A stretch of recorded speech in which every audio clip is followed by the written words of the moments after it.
Podcast. Bienvenue sur Radio Rectangle, dans l'émission avec des images. Aujourd'hui, on a Paul Maric du groupe Mondoré et qui fait aussi beaucoup de sottises sur l'internet. Aussi. Voilà. Et alors, on a Mathilde Fernandez. Je ne connais pas tes bêtises sur l'internet, mais en tout cas, tu fais beaucoup de musique. Oui. D'accord. Donc, moi, je vous ai invité parce que je pense, en tout cas, que vous avez un lien entre la musique et l'image qui peut être intéressant à développer ou à discuter ensemble. Ça se dit, être intéressant à discuter ? On arrive assez facilement à le comprendre. Ouais. C'est vrai ? Ouais. D'accord. J'avais prévu un dé, tu vois, un dé de jeu, pour savoir qui allait commencer. Donc là, il va falloir qu'on décide autrement qui va commencer à parler de... On peut faire un truc très radiophonique comme un pierre, papier, ciseaux par exemple. Ok. Pierre, papier... Non, tu dois d'abord faire comme si tu le caches. D'abord, tu Pierre, fais un point. papier, ciseaux. Donc là, je te casse tes ciseaux avec ma pierre. Ouais. Donc là, on va le faire vraiment, ok ? Parce que là, c'était juste un entraînement, ok ? D'accord. Ok. Pierre, papier, ciseaux. Boum ! Voilà, donc c'est Paul qui commence. Ouais. Voilà, parce que j'ai fait papier et Et j'ai que fait ciseaux. Hein. Paul a fait ciseaux. Ouais. Je m'appelle Paul, puis chanteur de Mondoré, donc... Donc Mondoré. Ouais. Imagine, je ne connais pas Mondoré. J'ai toujours beaucoup de mal à l'expliquer, tu sais, mais dans tous les cas, quoi, genre quelqu'un qui est genre fanat de musique et donc qui connaît les termes techniques, ou ma grand-mère qui essaye de m'expliquer, à qui je dois expliquer ce que je fais. Mondoré, en fait, pour moi, c'est un groupe de scrimo, voilà. Même si j'aime pas trop les étiquettes machin, mais bon, voilà. S'il en faut une, on va dire que c'est ça. Et on se met sur pas de scène, généralement, ça j'aime bien. On se met sur pas de scène et on crie. Vous vous mettez sur pas de scène. C'est vrai que chaque fois que je vous ai vu, vous étiez presque à même le sol. Et alors toi, particulièrement, t'aimes bien te jeter par terre. J'aime pas, c'est pas quelque chose que je me dis que j'aime bien faire. Non, évidemment, bien mais ça arrive souvent. Ça fait partie la manière dont tu fais sortir ta musique. Parce que je vous ai vu plusieurs fois. Mais en tout cas, à chaque fois, c'est une sorte d'expérience un peu folle. Parce que ça crie vraiment fort. Ça fait vraiment mal aux oreilles. Finalement, c'est un peu le but. Hein. On se fait du bien quand on se prend quand même des claques comme ça. Donc, comme je disais, je suis pas très fan de ce genre de musique en général. Parce que je n'en écoute pas chez moi. Mais par contre, vous voir à chaque fois que je vous ai vu, c'était vraiment pas dynamique le mot que je cherche. Mais c'est... Mais je vois... Enfin...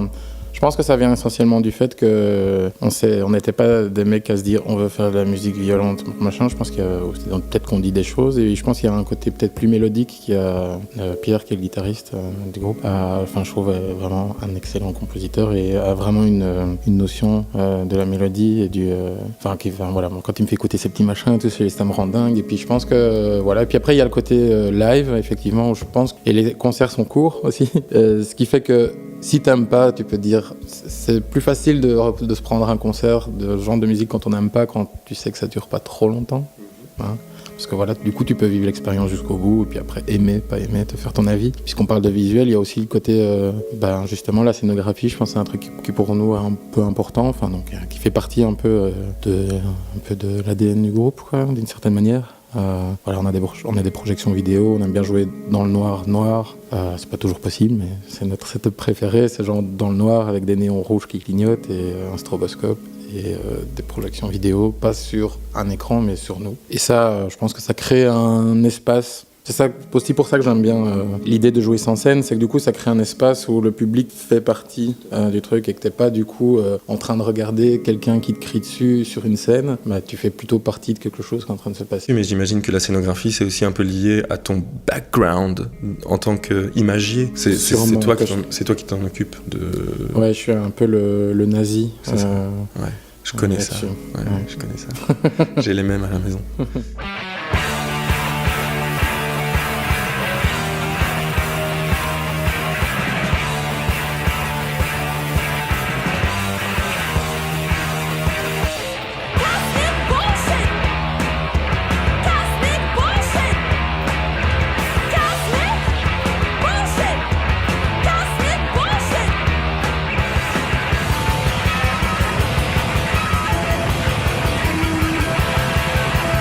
Whoa!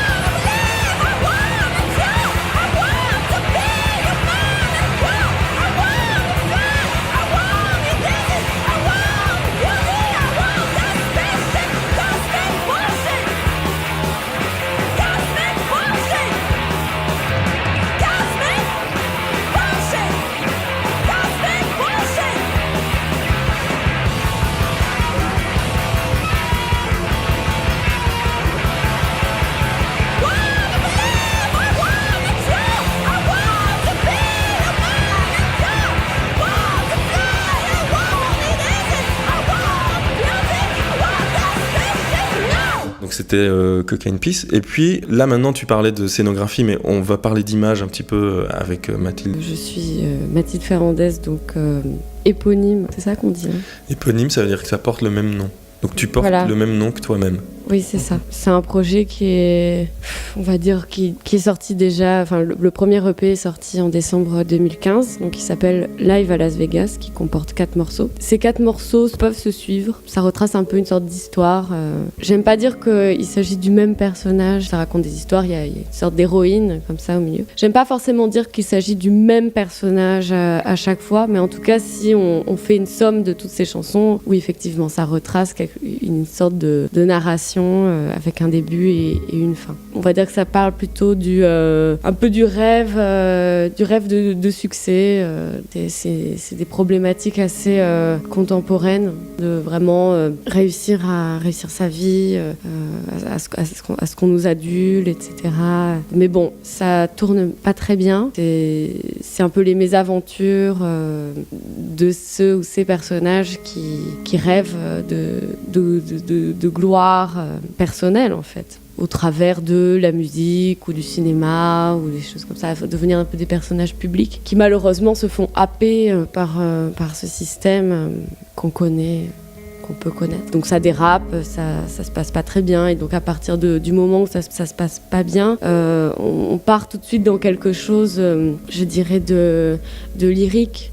Parce qu'il y a un côté un peu dramatique, opératique peut-être. Moi, j'ai une manière de chanter qui va s'inspirer vraiment du chant lyrique. Je ne suis pas chanteuse lyrique, je tiens à le préciser, mais j'utilise ces techniques-là. Ça fait un petit combo.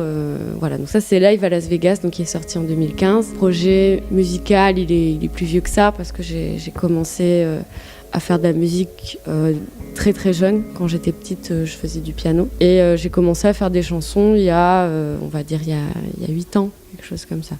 Et après, du temps que ça commence à devenir un petit peu le premier truc, parce qu'au départ, je me suis pas lancée dans la musique. J'ai fait des études aux Beaux-Arts. Je travaillais plutôt dans le milieu de la représentation théâtrale, performance, danse, donc j'ai un background un petit peu, mais qui concerne toujours l'image, parce que malgré tout, c'est un peu ça qui va relier tout le reste. Après, peut-être que je développerai un peu mieux. Je suis venue à faire de la musique au moment où j'ai envoyé tout le reste péter il y a 2 ans. Donc j'ai décidé que c'était ça et qu'on allait mener ça jusqu'au bout. La manière dont tu décris justement ce EP, il a été vraiment enregistré live à Las Vegas? Non.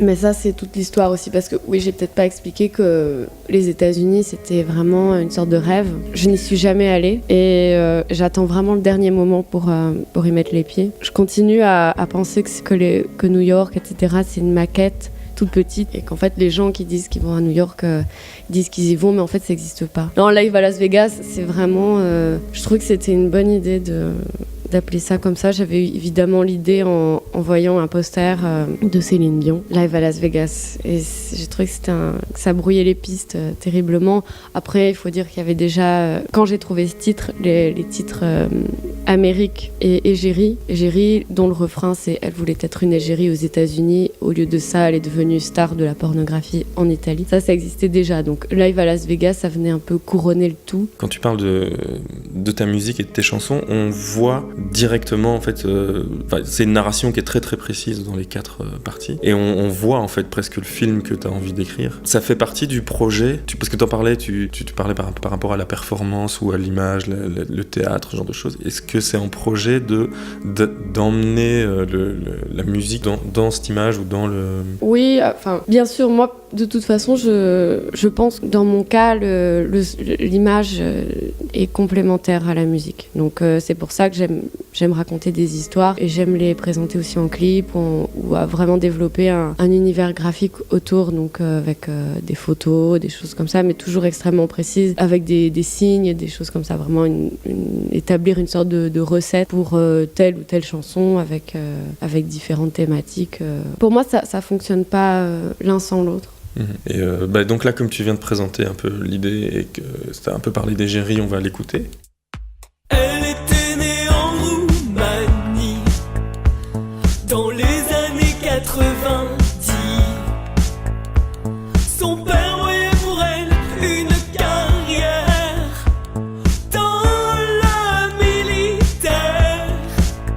il ne subsiste pourtant guère au tremblement de terre.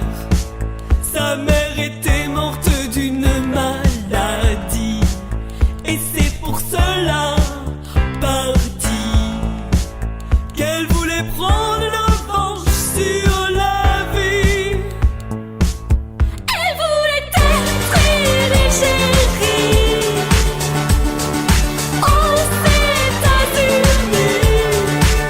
Au lieu de cela, elle est devenue star de la pornographie en Italie. Elle a troqué le monde à Sarah pour Cicciolina. Puis elle partit en Éthiopie pour faire de la contrebande de pierreries. Elle faisait cela avec son ami qu'elle avait connu en Italie et qui était originaire d'Oran, d'Algérie. Mais elle n'y a trouvé que de l'ennui. Elle, ce qu'elle voulait être, ce qu'elle voulait, ce qu'elle voulait. Elle voulait être une chérie aux États-Unis. Au lieu de cela, elle est devenue star de la pornographie en Italie. Réinsérée dans une des boîtes de Sony, elle est devenue l'esclave de la technologie.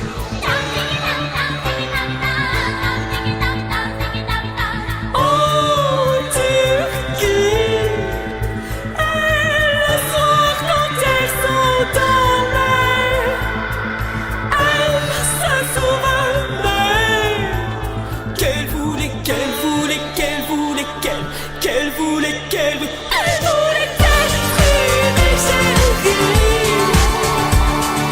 aux États-Unis. Au lieu de cela, Elle est devenue star de la pornographie en Italie. Elle a troqué le nom de Sarah pour Cicciolina. elle finit sa vie quelque part en Colombie, tout au fond d'un lit, tout noir. Elle avait fait commerce d'un de ses organes de vie qu'elle avait envoyé où ça? Oh oui, oh oui, oh oui, oh oui, aux États-Unis, aux États-Unis. Être une chérie, être une chérie, être une chérie,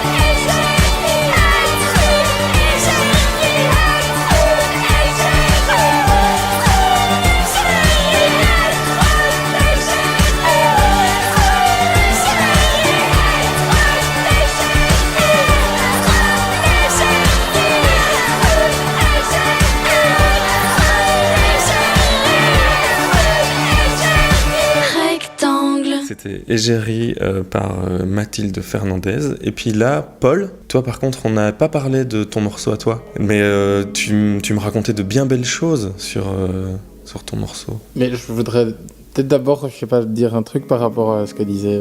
Mais quand j'ai écouté tes morceaux, en fait, ce que j'aime bien, qui est cool, je trouve, par rapport à cette idée du rêve, c'est le fait que tu chantes en français. Je trouve que ça rajoute à fond sur cette idée. Parce que je pense que si c'était en anglais, la connexion à cette idée du rêve se ferait beaucoup moins. Là, il y a la distance du français, parce qu'il y a beaucoup de chanteurs français qui ont écrit sur cette idée, genre l'Amérique.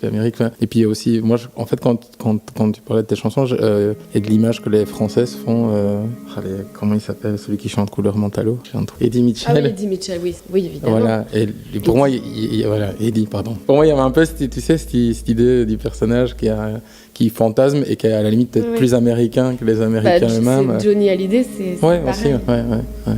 Et donc, là, maintenant, c'est à ton tour de parler de ton morceau. Qui est Don't go wasting your devotion. Tiens, ce serait pas un rapport avec ABBA, ça, par hasard? Ouais.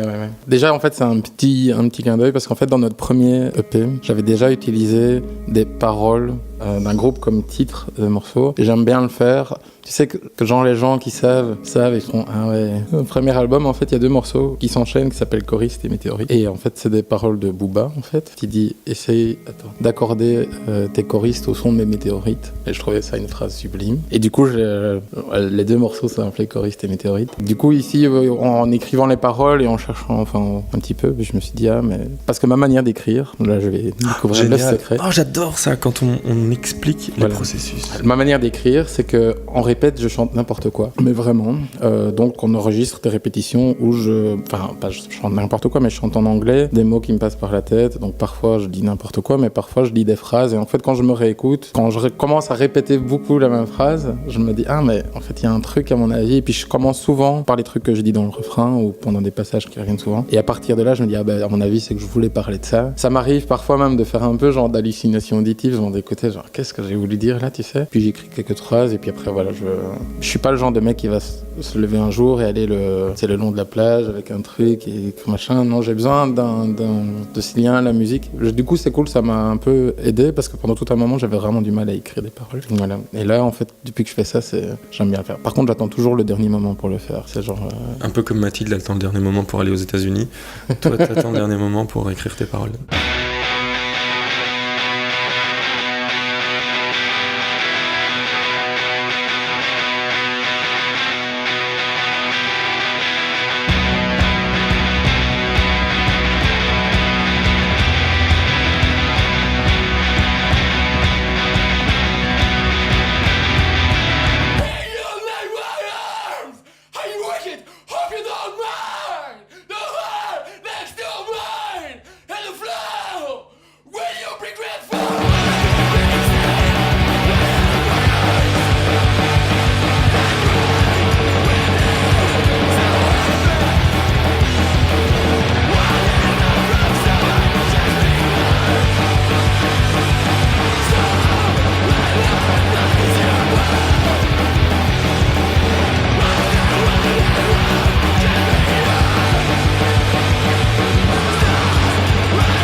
on va passer aux images. Vous vous souvenez, je vous avais demandé de ramener des images. Et alors le truc, comme je vous disais, ça s'appelle Ekphrasis. C'est un nom que j'ai justement découvert le jour avant d'écrire un peu, parce que faut pas croire, même si ça semble un peu foutraque, j'ai quand même écrit un petit peu de l'émission. Et donc, Ekphrasis, c'est genre 10 minutes avant d'écrire le truc, je suis tombé sur le mot.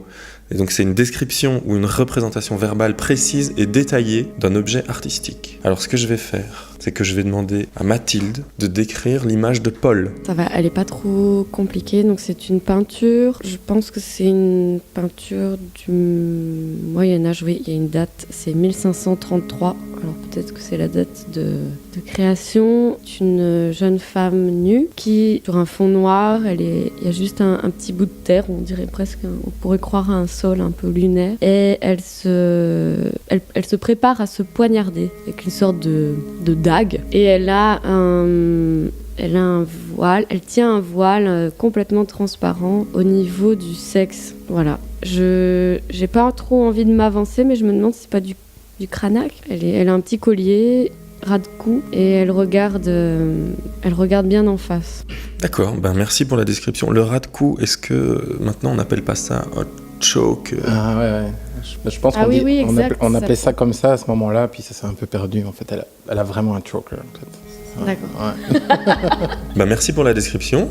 Comme ça, on a bien l'image en tête. Et maintenant, Paul, je vais te demander pourquoi cette image ? Pour prendre des images, quand tu m'as dit il faut prendre des images, je me suis dit je vais regarder dans les images que j'aime bien sur internet, puis je me suis dit mais non, je vais plutôt fouiller mon appart parce que j'en colle partout, et ma copine Maud aussi, et du coup j'ai regardé un peu les images parce que j'ai fait le tri dans ma vie il y a pas très longtemps, parce que je suis un espèce de collectionneur de trucs, et j'ai un peu fait le tri, et du coup j'ai gardé que les trucs un peu que je garde depuis longtemps et qui ont du sens pour moi, et ça c'est une des images. On peut vraiment appeler ça une image parce que tu me demandais qui, quoi, qu'est-ce, mais en fait je saurais pas te dire qui, quoi, qu'est-ce. C'est une image que j'avais trouvée, une brocante, et je l'avais encadrée pour la donner à quelqu'un. J'ai cassé le cadre et du coup je lui ai jamais donné, et il est resté dans ma chambre parce que j'adorais cette image, et je l'ai posé dans ma chambre avec le cadre cassé.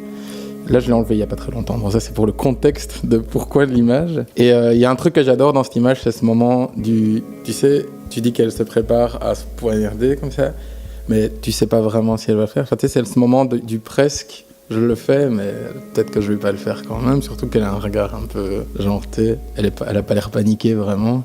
Je fais genre, ouais, quoi. Tu vois, elle a un côté un peu... Elle tease. Elle est un peu lascive. Ouais, aussi, ouais. Ouais, bah oui, en fait, ouais. Ouais. Un peu genre, quoi. Qu'est-ce qui se passe ? Le fameux dernier moment. Ouais. Elle attend le dernier moment. Ouais. Je trouve ça un moment hyper précieux comme ça, tu sais. Je vois. Ben, merci beaucoup pour cette image qu'on va voir en vrai sur l'adresse du podcast. Je tâcherai de fournir un véritable effort de documentation et de peut-être me renseigner sur qui. C'est même pas écrit derrière. Ça doit probablement venir d'un truc Artis Historia, tu sais. Parce qu'il y a ce papier un peu collant. Et donc toutes les infos que tu auras trouvées sur l'image, on les mettra dans la description du podcast. Numéro 1. Non, voilà, t'as compris le truc, on va faire l'inverse. Et je vais te montrer une image. Alors, c'est une bouche où qui fait cette espèce de grimace où tu passes ta langue en la retournant dans ta bouche. Je vais faire des bruits en même temps. C'est immense. Où tu fais pour avoir une espèce de troisième lèvre au milieu, comme ça. Et alors sur sa langue est gravé, écorché. J'arrive pas. Voilà, mon premier truc que j'ai lu c'est un S et un V et un J. J'avais pas vu le J. Mais les couleurs sont cool parce qu'en fait il a la peau noire et que la langue est toute presque blanche. Rose comme une fraise, pas très mûre. Il y a 3 couleurs de lèvres. On a donc maintenant cette image en tête. Oui. Et je vais te demander pourquoi. Alors, pourquoi ? Déjà, surtout pour son auteur, avec un E. En fait, c'est une photo de Harley Ware. Je pense que je prononce pas très bien son nom. Mais c'est une très jeune photographe qui a fait la St. Martin's School à Londres et qui cartonne... parce qu'elle fait, elle fait toutes les photos de mode de tous les magazines un peu... on va dire de mode spécialisé comme je vais pas faire une liste voilà, mais en tout cas elle marche très très bien et on va dire qu'elle développe un petit peu un rapport à la photo de mode vraiment entre érotisme, en même temps c'est assez féministe, on sent qu'elle a vraiment un très gros bagage d'histoire de l'art derrière parce qu'il y a souvent des citations assez claires, assez bien foutues. Tout le monde se l'arrache, Harley Weir. Et en fait, toutes ces photos racontent un peu des histoires comme ça. Même, ça dépend des types de projets. Il y a comme la photo que j'ai choisie, ça, je pense que c'est une photo qui est issue d'une série où elle fait des gros plans sur des bouches. Donc ça, c'est avec une langue gravée. Donc c'était assez impressionnant. Mais après, il y a des bouches avec des dents cassées. Ouais, c'est toujours un peu dans la même colorimétrie. Et voilà, mais après, elle fait des shootings de mode plus, on va dire, un petit peu plus classiques. Mais malgré tout, pas classiques non plus dans le choix des mannequins qu'elle utilise, qui souvent ne sont pas forcément des mannequins comme on pourrait se l'imaginer. Voilà, là récemment son Instagram a été censuré parce qu'elle a fait une série de photos avec 2 femmes, dont une qui a ses règles et qui est nue.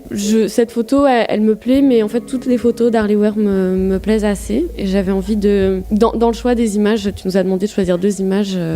Donc j'ai choisi une image que j'aime depuis très très longtemps et une image que j'aime depuis très peu de temps parce que du coup je l'ai découverte hier soir en faisant ma recherche. Voilà, Harley Weir, j'aime bien regarder ce qu'elle fait. D'accord, bah super, merci. On mettra le lien dans la description. Et donc comme tu parlais de la deuxième image, on va maintenant passer à ta deuxième image, comme ça on fait les 2 tiennes et puis on refera la dernière de Paul juste après. Be prepared, Paul. Que vois-tu, mon ami Paul ? C'est une espèce de Vénus dans un coquillage hyper kitsch, dans un style. C'est une peinture. J'ai du mal à dire si c'est une peinture ou une photo ou une capture de film. Peut-être que c'est voulu. Ou une capture de film, ouais. Ouais, c'est hyper victorien comme ça, avec des bonnes palettes de couleurs pastel un peu sombres. On a une espèce de.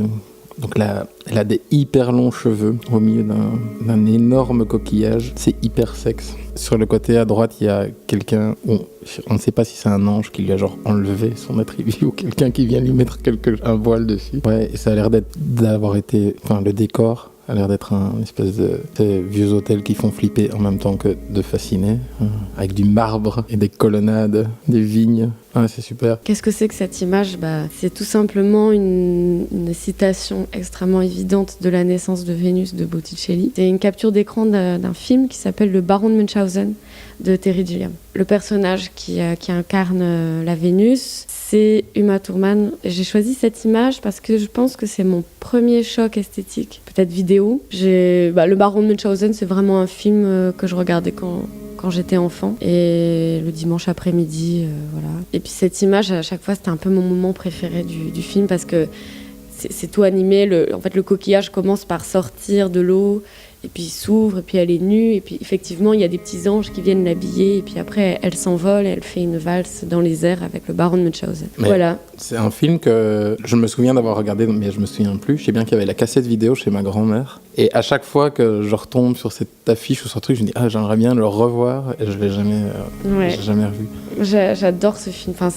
Je suis très très fan du cinéma de Terry Gilliam, mais ce film-là est particulièrement extraordinaire. Et ce qui est intéressant, c'est que il y a des décors comme ça, comme tu disais, vraiment sublimes, complètement débriqués de broc. Mais c'est surtout qu'en fait, l'histoire véritable, c'est que Terry Gilliam a défoncé son budget au bout de 2 semaines de tournage, un truc comme ça. Mais il fait ça tout le temps, non ? Oui, mais là, c'était vraiment une catastrophe financière, ce film-là. Je crois que c'est le pire.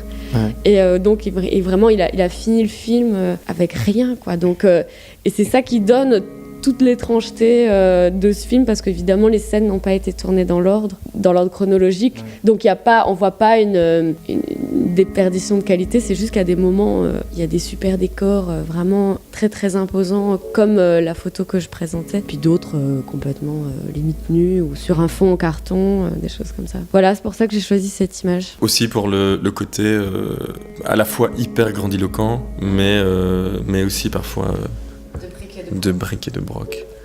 Oui, c'est finalement, l'image en elle-même, je trouve ça assez cohérent par rapport à ta musique et à l'image qu'on peut voir quand on écoute ta musique. Merci pour ces 2 images. Et donc voilà la deuxième image de Paul, décrite par Mathilde. Alors c'est une main de face qui est crochue, donc on voit qu'il y a des faux ongles, c'est une main de femme, des faux ongles rouges longs et pointus, d'un rouge un peu irisé, et le fond c'est un rocher assez gris, clair, un peu froissé, comme ça. Voilà. Et il y a une très forte ombre portée, la description. Je trouve que c'est une bonne description. C'est assez fidèle à l'image en tout cas. Ouais, c'est vrai. C'est le moment où tu me poses la question. Mais Paul, Mais Paul, hein? mais pourquoi tu choisis cette image? Alors, c'est une photo d'Helmut Newton. Ouais. C'est pas ma photo préférée, mais c'est celle que j'ai, qui avait Sur ton mur. Ouais, que j'ai depuis longtemps. Helmut Newton, tu parlais de choc esthétique. Quand j'étais gamin, j'ai un de mes oncles qui m'impressionnait beaucoup, qui était photographe, était abonné au magazine Photo. Et le magazine Photo dans les années 80, c'était la cover, tu savais pas dire si c'était un Playboy ou un magazine de photo, effectivement. Et c'était toujours très, voilà, c'était assez sexuel. Et du coup, j'étais fasciné par ce monde de mon oncle qui était photographe. Je l'imaginais mal lire son magazine, je sais pas, il y avait un truc qui m'intriguait complètement. Et Helmut Newton était un des magazines que je lui avais volé. Il y avait un gros truc avec Helmut Newton. Et quand j'ai découvert les photos d'Helmut Newton quand j'étais gamin, ça a rempli mes fantasmes très très très très longtemps. Mais vraiment, quoi. Et je pense que ça m'a probablement construit même la sexualité que je me fais maintenant, tu vois. L'image de la sexualité ou de tout ce qui m'attire, ou je sais pas, tout cet univers un peu fantasmé, parce que c'est toujours hyper sexuel. Parfois très simple et parfois très compliqué. Je pense que justement, ça m'a toujours fait un peu. C'est toujours un photographe qui m'a vraiment fasciné, parce que c'est un des premiers photographes que j'ai vraiment. Je revois. En fait, c'est finalement le premier photographe où j'ai su le photographe qui avait fait les photos derrière, où je me suis dit, ah ouais, et que du coup, quand je voyais une photo d'Helmut Newton, et après, quand on allait voir des musées avec ma grand-mère ou quoi, et que je voyais c'était arrivé une fois, et voir une expo de Van Meer. Ma grand-mère adorait aller me promener en Flandre pour aller montrer les musées, pour aller voir les anciens. Et puis un jour, il y avait Helmut Newton dans le truc à côté, une petite collection d'Helmut Newton à côté. J'avais vraiment été avec ma grand-mère qui était un peu comprenait pas comment à 16 ans on pouvait avoir... Maintenant, c'est un peu la partie où on a décrit des images, vous nous avez montré vos images. On va passer à la musique. Et je vous ai demandé d'amener 2 morceaux chacun. Paul, par exemple, toi, t'as choisi un morceau. J'en ai choisi 2. Ouais, 2, en effet. J'en ai choisi 2. T'en as même choisi 3. Ouais, c'est vrai. Puisqu'on parlait des vieux trucs, dans le cas, c'est pas hyper vieux, mais un morceau que je traîne aussi depuis très très longtemps. C'est So-So. C'est un rappeur canadien que j'adore, qui a un vrai rapport à la musique. À un moment donné où j'écoutais beaucoup de hip-hop, c'était difficile dans mon corps de petit blond fragile de parfois se projeter.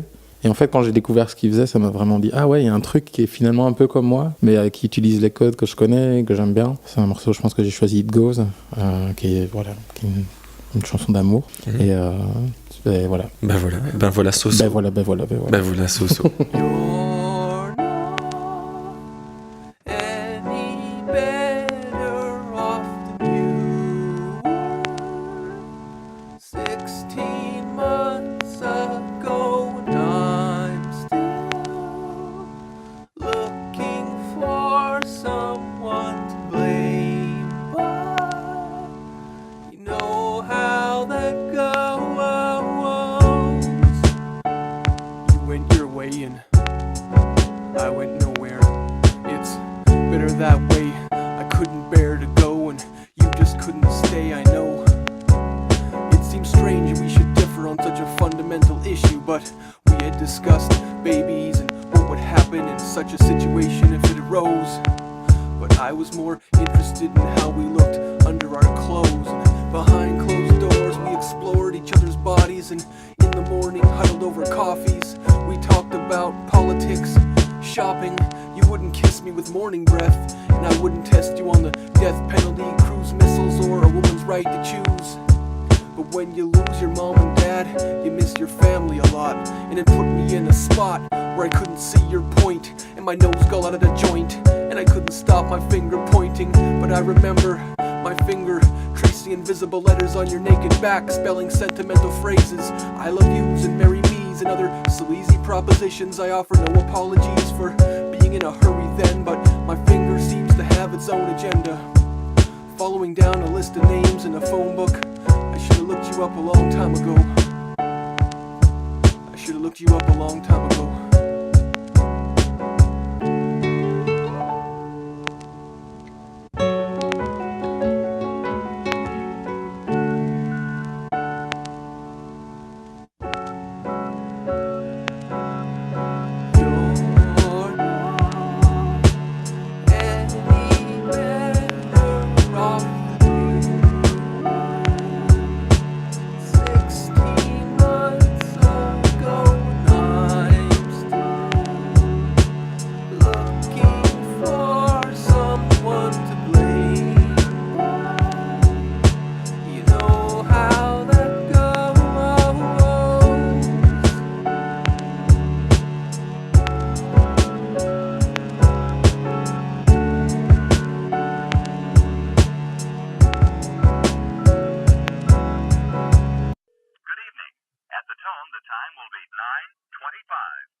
Mathilde, toi aussi t'as amené des morceaux. J'en ai apporté 2, oui. Oui.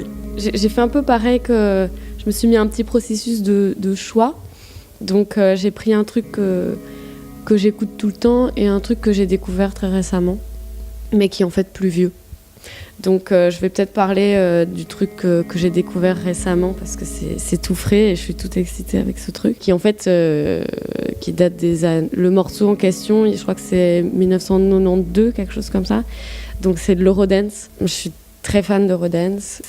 En fait, c'est la musique que j'écoutais et qui me plaisait étant enfant. Je crois que le premier morceau que j'ai pianoté au piano, c'était un morceau d'Eurodance. Je me rappelle plus lequel c'est, mais j'aurais bien aimé vous le dire. Bref. C'était peut-être C'était Stromae. Ah, bah c'est Stromae, ça.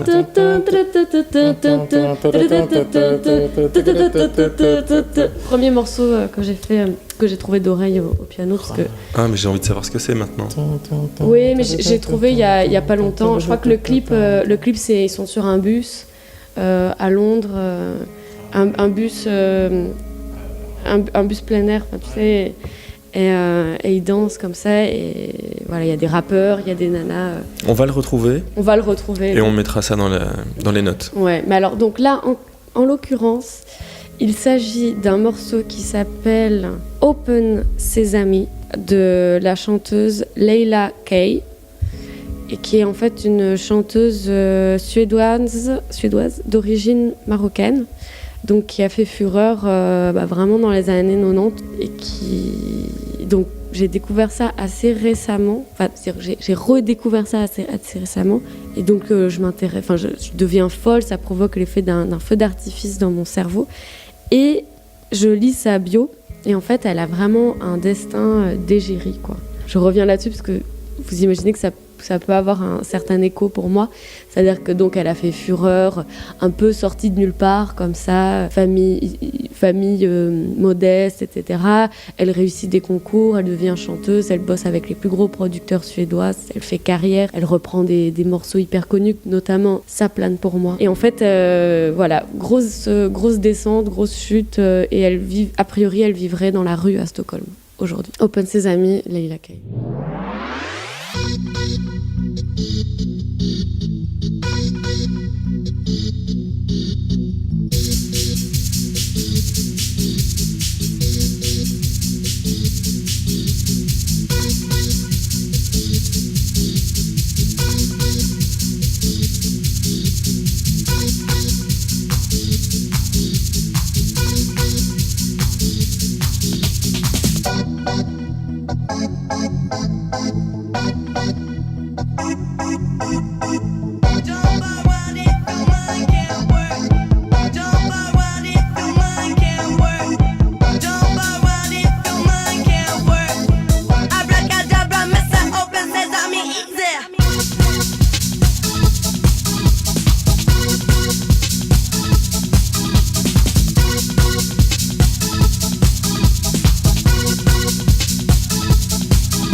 sesame, skelebecho. Abracadabra, me say open sesame, skelebecho, denga. So denga, so diddly dang ding. Come and say, abracadabra, me say open sesame, skelebecho. Abracadabra, me say open sesame, skelebecho. Abracadabra, me say open sesame, skelebecho, denga. So denga, so diddly dang ding. Come and say, abracadabra, me say open sesame, skelebecho. Abracadabra, me say open sesame, skelebecho. Abracadabra, me say open sesame, skelebecho. Abracadabra, me say open sesame, skelebecho. Abracadabra, me say open sesame, skelebecho. Abracadabra, me say open sesame, skelebecho. Abracadabra, me say open sesame, skelebecho. Abracadabra, me say open sesame, skelebecho. Abracadabra, me say open sesame, skelebecho. Abracadabra, me say open sesame, skelebecho. Abracadabra, me say open sesame, skelebecho. Abracadabra, me say open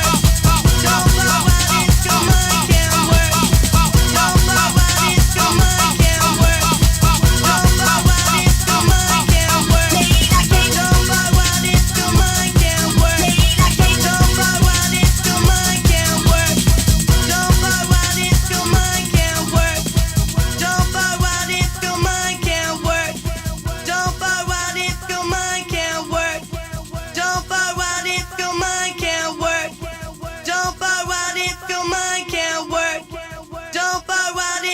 skelebecho. Abracadabra, Mr. Open Sesame, easy. Donc là maintenant ça va être des questions rapides à improviser, et dont certaines viennent de Snapchat. Super. Hein Coucou, Yo, quelle est ta question préférée? c'est quoi comme genre de musique, Mon Doré?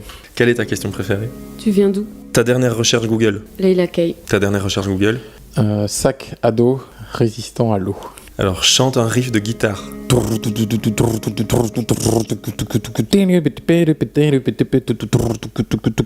C'est quoi? Chante un riff de guitare? De piano?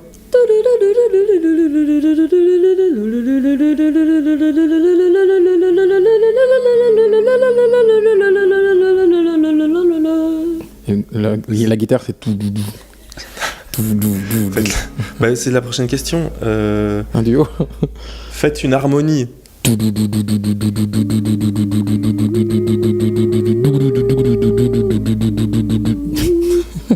Très bien. Elle était super. Ouais. Ta lecture en cours? C'est un bouquin qui s'appelle Don't Make Me Think, qui est un bouquin sur le design. Plutôt technique, mais c'est très vieux. Et du coup, c'est assez rigolo à lire parce que c'est plein d'exemples un peu passés. Mais tu sais, ce genre d'exemples vieux, mais qui s'avèrent toujours être vrais. Voilà. Mon copain m'a offert un bouquin qui s'appelle Les animaux humains. Je me rappelle pas du tout de l'auteur, mais c'est des nouvelles d'animaux humains. Voilà. La couverture est très belle. Eh ben, on mettra la couverture. Alors, si t'étais un emoji? Si j'étais un emoji, je dirais le chat qui fait du piano. Mais c'est pas un emoji, ça. Ah bon? Bon, on le prend. Ouais, le chat qui fait du piano. Ah oui, non, ça c'est un autocollant Facebook. Mais c'est bon, on prend. Si t'étais un emoji? Moi, je mets souvent les petites étoiles. Ouais. Ah, tu vois, il y a les 3 petites étoiles comme ça. C'est ça, ouais. Ta réplique préférée dans un film? Si, Jurassic Park. Vous n'avez pas dit le mot magique. Voilà. C'est dans le 5e élément de Luc Besson, Akhenaton. Qu'est-ce que c'est que cette tête? Enlevez-la. Ça va aussi chercher dans des souvenirs. Donc là, il reste 2 questions qui m'ont été posées via Snapchat ce matin. Yeah. Donc je vais les enregistrer pour les personnes. Voilà. Donc là, c'est Johan. Donc Johan qui demandait: à quoi pensez-vous quand on vous dit monde de merde? Habit ball. Monde de merde. Tu penses à quoi quand on dit monde de merde? Les Simpsons. C'est parfait. Et la suivante est pas mieux. Hein. Ok. Si, la suivante, elle est aussi bien. Okay. Est-ce que vous êtes... qu'est-ce que vous pensez de l'interdiction des cotons-tiges parce que c'est pas écolo? J'adore me gratter les oreilles avec un coton-tige. Ça, c'est un de mes trucs favoris. Je trouve que ça fait partie des caresses les plus qu'on peut faire à soi-même de manière complètement autorisée, légale, ouais, je veux dire. C'est une des caresses que je préfère, vraiment, quand j'aime bien me faire le matin.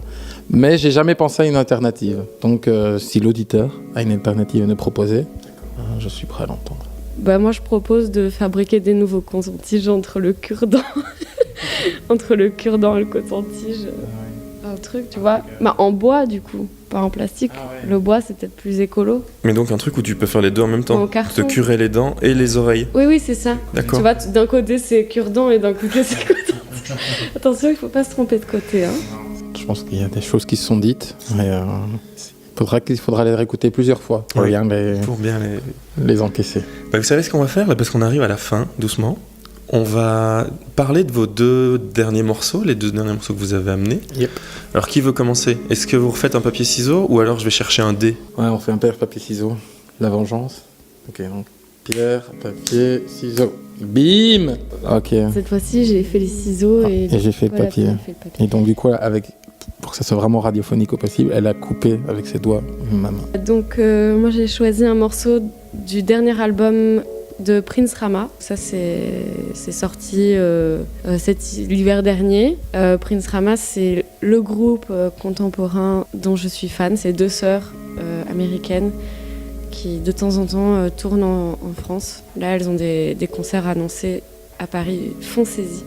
Voilà, et donc leur dernier album s'appelle Extreme Now, sur la thématique du sport extrême et de tout le mystique, l'émotion que ça peut procurer, etc. Donc elles ont aussi des albums concept.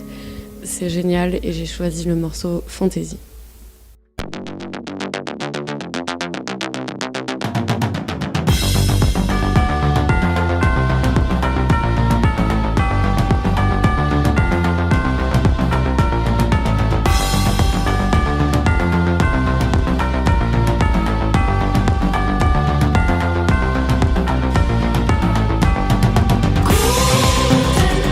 So really hiding in your eyes.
Merci pour cette découverte parce qu'on ne connaissait pas, ni Paul ni moi. Alors, dans ma recherche aussi, j'ai eu un peu la même idée que toi, c'est-à-dire j'ai pris un morceau que j'écoutais vraiment beaucoup, donc Jean Soso. Et alors, un truc que j'ai découvert récemment, mais qui est vieux aussi, il se trouve, c'est que j'étais complètement passé dans les années 90 à côté de Portishead, mais vraiment, j'ai snobé. Mais vraiment, pour moi, tu vois, c'était la musique pour ceux qui n'étaient pas capables d'écouter du métal. Non, mais vraiment, je sais pas, ça. Pourtant, l'album live à New York, il est passé tellement repassé autour de moi que limite, c'était une bande son plus que vraiment de la musique pour moi. Mais récemment, j'ai écouté, et notamment à cause de ce morceau, qui est Machine Gun. Tuerie. C'est une tuerie. Sans jeu de mots, hein. Ouais. Machine Gun. Ouais. Tu comprends ? Parce que c'est comme un flingue. Voilà. C'est sujet sensible, ça, Damien. On ne peut pas dire ça. Non. Et tuerie du début à la fin, c'est-à-dire que bon, t'as cette espèce de beat hyper puissant, et puis après à la fin, t'as ce solo de synthé qui est juste magistral. Portishead, big up, bien joué, 20 ans après.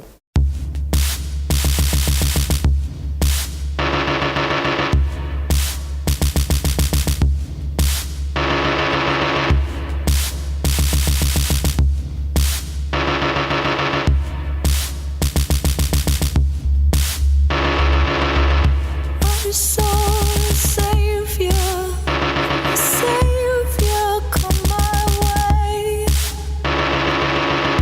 I thought I'd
Mais donc vous êtes déjà sur votre téléphone. Ouais. Il y a justement, ça tombe super bien, une rubrique dans l'émission qui s'appelle The iPhone Drop. Ça veut dire quelque chose qui tombe de ton téléphone. Sélectionnez-moi une image parmi vos 10 dernières images. Ça y est, mais je vous ai perdu en fait, vous êtes en train de...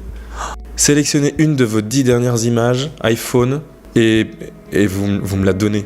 Et je la partage au monde. Ok, mais tiens, le voilà. On te donne nos téléphones. Qu'est-ce qu'on a ? Totale confiance. Alors, on a d'abord de la part de Paul une capture d'écran de chez Marmiton, une brochette de knacky feuilletée. Voilà, qu'est-ce que tu vois, Damien, en fait, sur cette photo ? Donc, il y a une pub pour le World Food Programme. Déjà, pour la faim dans le monde, ce qui est quand même déjà plutôt pas mal hein, sur Marmiton, où tu vois des knackis qui sont à peu près la pire chose en termes d'alimentation, et donc la pub elle tombe à pic. Et donc, il faut quoi ? Pour 6 personnes, il faut une pâte feuilletée, il faut 12 knacks, on dit knacks ? On dit knackis. Knackis, ouais. Il faut 12 knackis et de l'huile de friture. Ouais, tout simplement. Écoute, c'est pas mal. Et pourquoi as-tu capturé cette image ? Alors, j'étais dans mon lit ce matin, une espèce de fascination pour les knackis depuis longtemps, parce qu'à un moment donné, je mangeais très mal. Mon alimentation a changé depuis, mais j'ai toujours une espèce de fascination pour ce pire produit alimentaire. Je me suis dit, tiens, ça, je vais l'envoyer à ma pote Marie, parce que elle pense toujours que je fais que manger des knackis non-stop. Et je ne lui ai pas encore envoyé, mais donc voilà, ça fait partie... mais tout le monde va pouvoir en profiter. Et elle va savoir qu'elle peut faire autre chose que juste manger un knacki. Elle peut le feuilleter. Je rappelle, donc, parce qu'on en a discuté un peu off, mais ce truc, je l'ai reçu dans la newsletter du Marmiton. Et je ne sais pas pourquoi je me suis abonné à ce truc, parce que je n'ai vraiment jamais utilisé une recette de Marmiton. Ouais. C'est ça. C'est un peu con. Alors ici, je vois une image d'une femme torse nu qui a écrit au rouge sur sa poitrine « Kill Poutine », où on voit une statue de Poutine avec le crâne défoncé et le reste de nos dirigeants tout autour en position un peu contemplative. Et pourquoi tu choisis cette image et ce drop ? Déjà, que fait cette image sur ton téléphone ? Parce que moi j'aime bien Instagram et donc le matin mon petit rituel c'est quand je me réveille, pour m'aider à me réveiller, je me fais des recherches Google sur des sujets et la thématique de mon Instagram c'est d'avoir la couleur rouge, donc voilà, je fais des recherches un peu absurdes parfois. Il y a et donc cette recherche c'était dans la barre Google profanation raide et là je suis tombée sur une image de Femen en fait. Je pense que ça se passe au musée Grévin et c'est une des 2 chefs de Femen qui a attaqué la statue de cire de Vladimir Poutine avec un pieu et qui lui a défoncé le crâne. Et au-dessus il y a Angela Merkel, François Hollande, Barack Obama qui ont l'air très contents et très serein, alors qu'elle a l'air vraiment, elle a l'air de Buffy contre les vampires, quoi, et est en train de défoncer Vladimir Poutine.